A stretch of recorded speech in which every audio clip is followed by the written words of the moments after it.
X मुस्लिम सलीम वास्तिक पर उनके ही घर में घुसकर दो मजहबी कट्टरपंथियों ने उन पर जानलेवा हमला कर दिया। उनकी गर्दन आधी काट दी गई, चाकू को पेट में घुसाकर उनकी आंतों में घुमाया गया। क्रूरता की सारी हदें पार कर दी गई और अब वो बहुत गंभीर हालत में अस्पताल में भर्ती है, जहां वो जिंदगी और मौत के बीच जंग लड़ रहे हैं।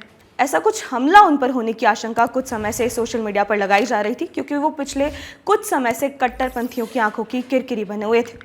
और अब इस घटना के बाद सोशल मीडिया पर लोग कह रहे हैं कि ये उसी आइडियोलॉजिकल वॉर का हिस्सा है, जहां मजहब की रक्षा करने के आड़ में सर तन से जुदा की आइडियोलॉजी रखी जाती है। सलीम अक्सर सनातन धर्म की सराहना करते थे और अपने पॉडकास्ट में इस्लाम की उन बातों को सामने रखते थे जो कथित तौर पर उनकी ही किताबों में दर्ज है। लोग कह रहे हैं कि शायद उनका यही सच बोलना कट्टरपंथी इकोसिस्टम को चुभ गया, जो मजहब की आड़ में आंखों पर पट्टी बांधे बैठे हैं।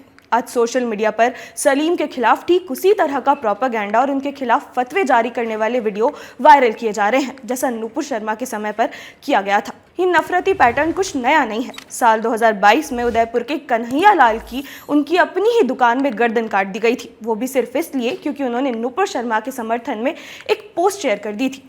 अमरावती के उमेश कोले का भी हश्र इसी मानसिकता की भेंट चढ़ गया। लोग कह रहे हैं कि इन हत्याओं के पीछे वही डरावनी सोच थी, वही लोग थे जिनके लिए अगर कोई मजहब के खिलाफ कुछ बोल भी दे तो उन्हें जीने का कोई अधिकार ही नहीं है।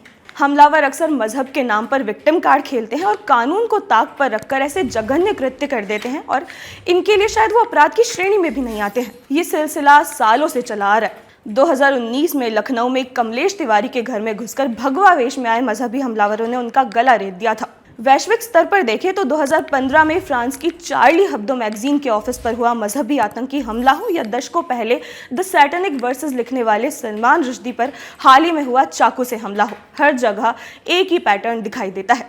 तस्लीमा नसरीन को उनकी किताब लज्जा में इस्लाम पर सवाल उठाने के कारण आज भी दर दर भटकना पड़ रहा है। बांग्लादेश में कट्टरपंथियों ने उनके खिलाफ इस कदर मोर्चा खोला कि उनके सिर पर इनाम रखा गया। उनके खिलाफ लगातार फतवे जारी किए गए और आज आलम यह है कि सुरक्षा कारणों से वो कहाँ हैं और किस हाल में हैं, इसके बारे में किसी को कोई जानकारी नहीं है। इन सभी में एक चीज़ कॉमन रही, वो ये थी कि जो लोग इस्लाम धर्म की कुरीतियों पर सवाल उठाते हैं या उसे छोड़ देते हैं, वो कट्टरपंथियों की हिट लिस्ट में सबसे ऊपर होते हैं। आज सवाल किसी व्यक्ति की व्यक्तिगत विचारधारा का नहीं, बल्कि सुरक्षा का है। कन्हैया लाल, उमेश कोले और अब सलीम, ये लिस्ट लंबी होती जा रही है। लोकतंत्र में असहमति के लिए जगह है, लेकिन अराजकता और हिंसा के लिए रत्ती भर भी जगह नहीं होती है। एक बड़ा सवाल ये भी है कि आखिर क्या वजह है कि इन कट्टरपंथियों के मन में न कानून का डर है, न प्रशासन का और न ही सरकार का।